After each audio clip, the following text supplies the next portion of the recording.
What's up, guys? It's Tyler from House of Cards TCG. We just finished the YCS in Indianapolis, and we got 66th out of 1947. So 66th place. Top cut was only 32, which is unfortunate, but we did really well. Played PK Adventure Horus. And what I would tell you about this deck is that everybody slept on this and said that it was trash, but the deck is so good. I don't think I bricked in 11 rounds. X2-1 overall. My loss is basically branded puppet lock. Nothing you can do about that. But deck was extremely consistent, and I'll talk about the changes that I'd like to make. So we'll go ahead into it. So obviously PK engine standard. Played 3 Torn Scales, 3 boots. Obviously, I played 2 cloak, 1 gloves, 2 fog blade, and a wings. Nothing specific about the wings. I can't remember if sword adds attack or not, but wings, honestly, this was all good. You don't need shade in this deck. Shade is a win more card, and there's already enough bricks in here. I don't want to say bricks, but there's enough stuff in here. You don't need shade because all you're adding is an Evil Swarm Nightmare on top of your IP. And if you could set up the Fog Blade, Photon Lord, Griffin with your pop with the break sword and everything else, you don't need the Evil Swarm on top. So I didn't play shade. I didn't miss shade. I'm not going to add shade. So this was perfect for the PK lineup. This was so good. And also my tier matchups, I only played 1 tier, and that was in round 10. And I specifically played this because I thought that tier was going to be more popular, and this has a really good matchup in the tier. But I didn't even play tier until round 10. Still did really well with this deck. So for extenders, I did play the dangers. These I'm iffy about. They were good, and a lot of times the draw was really nice because it puts a body and draws a card. And what I found out was playing in the Horus engine is that having cards in hand was pretty important.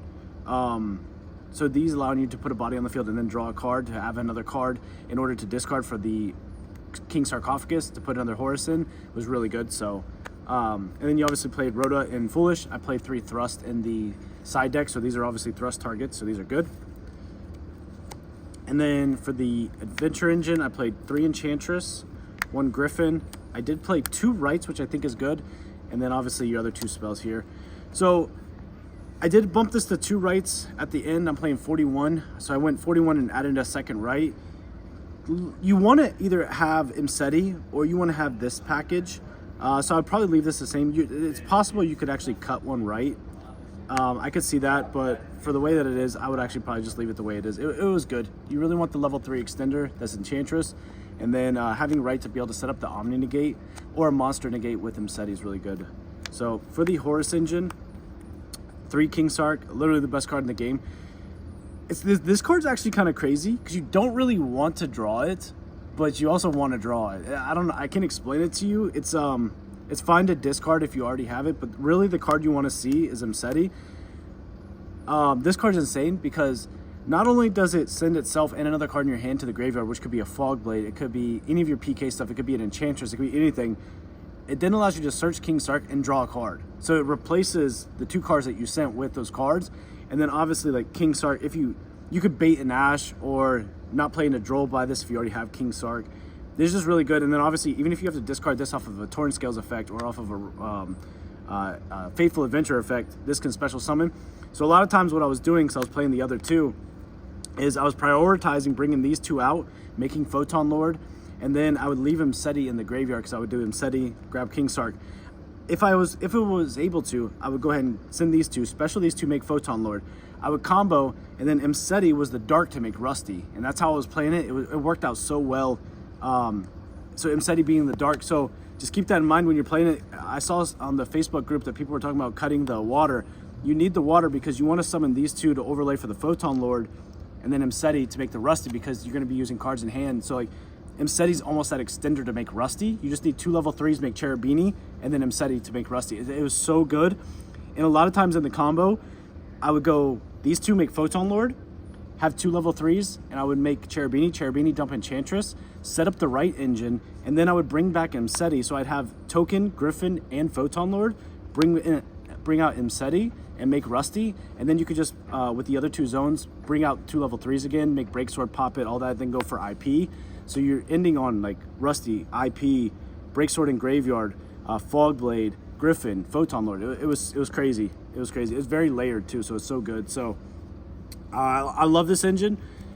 If I were to change anything, I'd find a way to get to Imseti. Imseti is the best card in the deck, by far. You want to see that. Non-engine, I played 3 Droplet. This would stay. This was so good. Imperm was pretty decent. Overall, it was pretty good. And then I played 3 Droll. So I played 9 non-engine. Droll can probably go to side deck. It wasn't that good. My theory was if I'm going to play into talents, I'm at least going to Droll you and stop your turn. But it wasn't overall, it was actually kind of mid. It wasn't that great. Imperm and Droplet were pretty good. I would probably change this for a Book of Eclipse, honestly. I think that Book of Eclipse would have been insane. It's a lot of synchros, a lot of fusions, a lot of that stuff. And so if this was Book of Eclipse, I think that would have been really good. Plus, you can send it off Droplets after you activate it. So, yeah, if I had to change anything, because unfortunately, Droll goes out of hand too when you activate it. And card advantage is a big key. I mean, so does Imperm. So you got to keep that in mind. But I would probably do Eclipse if I had to do it again. Extra deck, Cherubini, 2 level 3s. Dark, I saw people talking about cutting that. I would never cut it. It was so good. Against Tier, you could take so much, and there's just so much you could take with Dark. It's good. IPs in Little Knight, these cards were insane. Just remember that if you activate IP's effect to banish, you can't attack directly that turn. It almost cost me, but it didn't. Rusty, so these are standard. These are really good. Underworld Goddess, I never summoned it, so I'd probably go ahead and just cut this, and I'll tell you what I'll cut it for. XYZs, obviously 2 Break Sword, you have to. Evil Storm Nightmare, that's good. Leviair, I also never summoned it, so I'll probably cut that. Photon Lord was really good. Sanaphon was really good. This is good against Tier because they can't special the Horus. Even though the Horus don't activate, this is just on the field. It's just until the opponent's end of your next turn. So it stops them from bringing out the Horus. It was good against Dragon Link. If I didn't play any Dragon Link, but if I did, I would still want to make sure I have that card because that completely stops them, obviously. Zombie Vampire, still really good. All those cards were solid. Then you got the Anti-Zeus. That card was broken. That was so good. Just at the end of the combo, to be able to overlay this, bounce a card on the field, and then just swing, and then just sit there, and you could just sit on it. It's also a dark, so it has synergy there. So that card was good. I would keep that. And then Zeus. So these two, I would consider these two. The things that I missed was Unicorn Access Code. I wish I had those. I guess it wouldn't have changed my losses though. Maybe Hope Harbinger would have been another option. So maybe Hope Harbinger, Unicorn Access Code, those sort of things.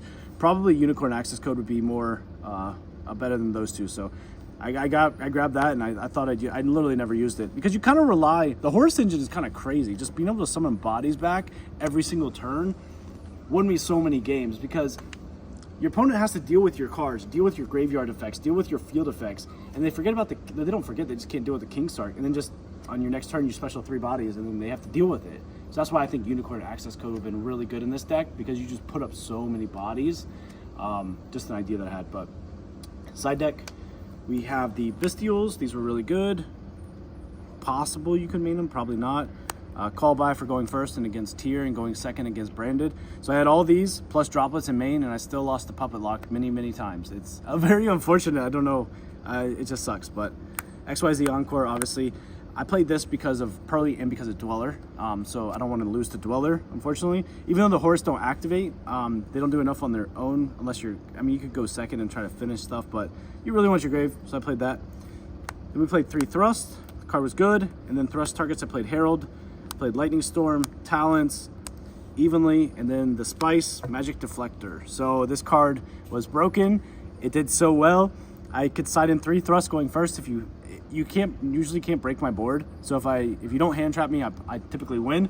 If you do hand trap me though, I have 4 copies of Deflector. I said it. Infernoble can't play. Vanadium can't play. Tier struggles against it. Branded struggles against it. So Magic Deflector is definitely key in the deck. So that's it, 66. I think that if there was another round and we had top 64, I would have won and I'd have a top, but either way, the deck was really good. Changes in the deck, I'll just go over real quick that I would probably change. I already talked about is Book of Eclipse, but so that's deck profile. So just missed top cut, bubbled out 1 or 2 rounds today, and X2-1 after 11 rounds. So hope you guys have a good day. It's been Tyler with House of Cards TCG, signing out.